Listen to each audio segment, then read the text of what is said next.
So hello guys, welcome back to the channel. आज हम explain करेंगे मूवी मैड्रिड को, जो कि 1987 में रिलीज हुई थी। ये कहानी है एक ओल्ड एज आदमी की जो एक जवान लड़की के साथ एक बाथरूम में बंद हो जाता है। मूवी स्टार्ट होती है और हम हमारे मेन कैरेक्टर मिगुल को एक रेस्टोरेंट में कुछ राइट करता हुआ देखते हैं, क्योंकि मिगुल एक राइटर है जो कि न्यूज़पेपर के लिए आर्टिकल राइट करता है। थोड़े टाइम बाद मिगुल के पास एक लड़की आती है। उस लड़की का नाम एंजेला है।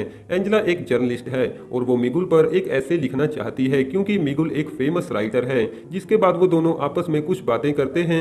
मिगुल एक स्ट्रेट फॉरवर्ड आदमी है, क्योंकि वो कोई भी बात अपने मन में नहीं रखता। एंजेला मिगुल को अपने राइटिंग स्टाइल्स दिखाती है, जो कि मिगुल को कुछ खास पसंद नहीं आते। मिगुल एंजेला से कहता है कि तुम्हारा ऐसे काफी ज्यादा लॉन्ग है, तुम्हें इसे थोड़ा शॉर्ट करना चाहिए और तुम्हें एक यूनिक राइटिंग स्टाइल्स चूज करना होगा जो कि किसी की कॉपी ना हो। दरअसल एंजेला ने अपने कॉलेज में राइटिंग क्लासेस को स्किप कर दिया था। बातें करते समय मिगुल एंजेला को अपने पास बुला लेता है और वो एंजेला को पास में पड़े कोट में से चाबी निकालने के लिए बोलता है। मिगुल कहता है कि ये चाबी मेरे पेंटर दोस्त लुइस के घर की है, जो वेकेशन पर कुछ दिनों के लिए बाहर गया हुआ है। दरअसल मिगुल एंजेला को अपने साथ लुइस के घर लेकर जाना चाहता था। मिगुल एंजेला से कहता है कि इंटरव्यू लेते समय हमारे बीच कोई भी डिस्ट्रैक्शन नहीं आना चाहिए। एंजेला मिगुल के साथ लुइस के घर पर चली जाती है और लुइस की बनाई हुई पेंटिंग्स देखने लगती है। मिगुल एंजेला से कहता है कि मुझे पेंटिंग करना काफी अच्छा लगता है, क्योंकि आप इसे फिजिकली महसूस कर सकते हैं। जिसके बाद मिगुल एंजेला के करीब आता है और उसे किस करता है। बाद में मिगुल कहता है कि मुझे किसिंग में कोई भी इंटरेस्ट नहीं है और एंजेला को अपने कपड़े उतारने के लिए बोलता है। मिगुल का कहना था कि एंजेला अपने ऐसे के लिए मेरा यूज करना चाहती है, जिसके बदले में मुझे भी कुछ मिलना चाहिए। लेकिन एंजेला इस बात को डिसएग्री करती है और वहां से चली जाती है। लेकिन थोड़े टाइम बाद एंजेला का भी माइंड चेंज होता है और वो वापस आ जाती है। जिसके बाद एंजेला अपने कपड़े उतार देती है। मिगुल एंजेला के करीब आता है और पेंटिंग कलर्स के साथ एंजेला की बॉडी पर ड्रॉ करने की कोशिश करता है। जिसके बाद एंजेला नहाने के लिए बाथरूम में चली जाती है और मिगुल भी उसके पीछे पीछे बाथरूम में चला जाता है और अंदर से दरवाजे को लॉक कर देता है। मिगुल एंजेला के साथ नहाने लगता है। जिसके बाद एंजेला कहती है कि मैं यहाँ से जा रही हूँ, क्योंकि ये सब करना मुझे अच्छा नहीं लगता। लेकिन एंजेला जैसे ही दरवाजा खोलने की कोशिश करती है तो दरवाजा नहीं खुलता, क्योंकि बाथरूम का दरवाजा खराब हो चुका था। जिसके बाद मिगुल भी दरवाजा खोलने की कोशिश करता है, लेकिन वो दरवाजा नहीं खुलता। एंजेला बाथरूम की खिड़की से बाहर मदद के लिए किसी को आवाज देने की कोशिश करती है, लेकिन मिगुल एंजेला को ऐसा करने से रोकता है, क्योंकि अगर किसी ने हम दोनों को साथ में यहाँ पर देख लिया तो हमारी काफी ज्यादा बदनामी होगी। मिगुल अपनी वाइफ और एंजेला अपने पेरेंट्स के बारे में सोचती है। जिसके बाद मिगुल भी खिड़की से आवाज देने की कोशिश करता है, लेकिन वहां पर कोई नहीं था।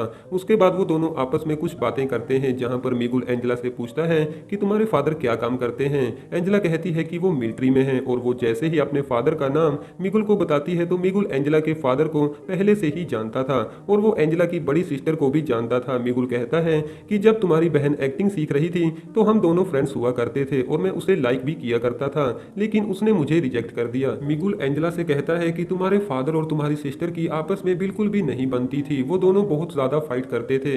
एंजेला कहती है कि वो दोनों अभी भी वैसे ही हैं और मैंने अपनी बड़ी बहन से ही तुम्हारा फोन नंबर लिया था। जिसके बाद मिगुल कहता है कि अगर तुम्हारी बहन को पता चला कि हम दोनों इस तरह साथ में यहाँ पर हैं तो पता नहीं वो क्या करेगी, क्योंकि एंजेला की सिस्टर एक बड़ी एक्ट्रेस बन चुकी है।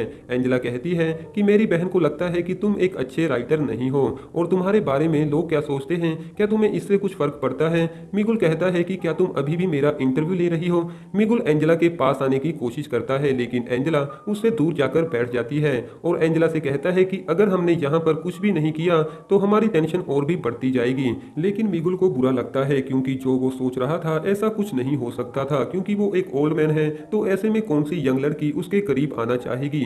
मिगुल कहता है कि अगर हमारे बीच यहाँ पर कुछ भी नहीं हुआ तो बाहर जाने के बाद लोगों को तो यही लगेगा कि हमारे बीच कुछ ना कुछ तो हुआ है। जिसके बाद एंजेला मिगुल के करीब आती है और उसके साथ इंटीमेट होती है। कुछ टाइम बाद एंजेला को भूख लगने लगती है। मिगुल कहता है कि मूवी में मुझे लोगों को कुछ ना कुछ खाते देख काफी अच्छा लगता है। कुछ टाइम पहले मैंने एक एक्शन मूवी देखी थी जिसमें एक आदमी खाना खा रहा था और मिगुल को वो सीन काफी रियल लगता है और राइटिंग भी इसी तरह से की जाती है। हमें जो भी समझ आता है वही लिखना चाहिए, क्योंकि जितना रियल आप लिखोगे उतना ही लोगों को आपका ऐसे पसंद आएगा।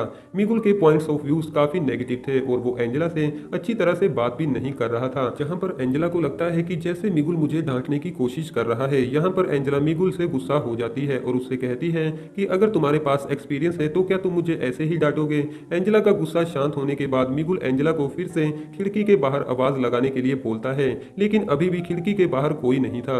जिसके बाद मिगुल एंजेला से कहता है कि क्या तुम एक मूवी देखना चाहोगी। एंजेला काफी हैरान होती है कि हम यहाँ पर मूवी कैसे देख सकते हैं, लेकिन यहाँ पर मिगुल उसे एक स्टोरी सुनाने लगता है। मिगुल कहता है कि एक फैमिली थी जिसमें एक लड़का और उसके मॉम डैड थे। एक दिन अचानक से उस लड़के ने अपने बेड से उठना बंद कर दिया। हालांकि वो लड़का बिल्कुल ठीक ठाक था। उसके मॉम डैड उसे एक साइकोलॉजिस्ट के पास लेकर जाते हैं, लेकिन वो लड़का फिर भी बेड से उठने से मना कर देता है। कुछ दिनों बाद अपने मॉम डैड की नामौजूदगी में वो लड़का अपना घर छोड़कर चला जाता है। जैसे ही उस लड़के के मॉम डैड घर वापस आते हैं तो वो अपने बेटे को ढूंढने की कोशिश करते हैं। उसके कहीं पर भी ना मिलने पर उसकी माँ बिल्कुल भी परेशान नहीं थी, क्योंकि उन्हें अपाहिजों की तरह उसका बिस्तर पर पड़े रहना बिल्कुल भी पसंद नहीं था। और ऐसा ही कुछ आज हमारे बीच हुआ है, जिससे हमें गिल्टी फील तो होगा, लेकिन हमें इस पर अफसोस करना नहीं चाहिए। तभी बाहर से मिगुल को किसी की आवाज सुनाई देती है। मिगुल खिड़की से उस आदमी को अपने दोस्त लुइस को फोन करने के लिए बोलता है। थोड़ी देर में मिगुल का फ्रेंड लुइस वहां पर आ जाता है और उन दोनों को बाथरूम से बाहर निकाल देता है।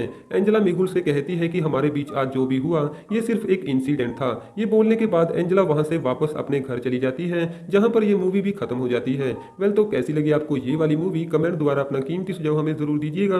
और अभी तक वीडियो को लाइक ना किया हो तो वीडियो को एक लाइक जरूर कर दें। और ऐसी ही इंटरेस्टिंग मूवीज के हिंदी में अपडेट्स पाने के लिए आप हमारे चैनल को भी जरूर से सब्सक्राइब करें। Thank you.